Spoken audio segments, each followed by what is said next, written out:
Hola, ¿qué tal? Bueno, esto aquí va especialmente para las mujeres. Yo les voy a enseñar, pendiente aquí, yo les voy a enseñar cómo bajar de peso en menos de 10 días, pendiente aquí.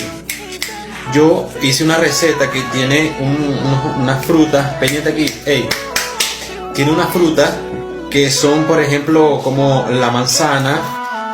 Tú la metes en una licuadora, pendiente aquí, tú la metes en una licuadora y cuando ya esté batiendo allí, ¿sabes? La cuestión esa, pendiente aquí, cuando esté batiendo allí, le vas a agregar un poquito de azúcar, no mucho. Y la otra receta es, pendiente aquí, pendiente aquí. Y la otra receta va junto allí con eso, va un cambur. Entonces, y lo, ¿sabes? Lo menea mucho.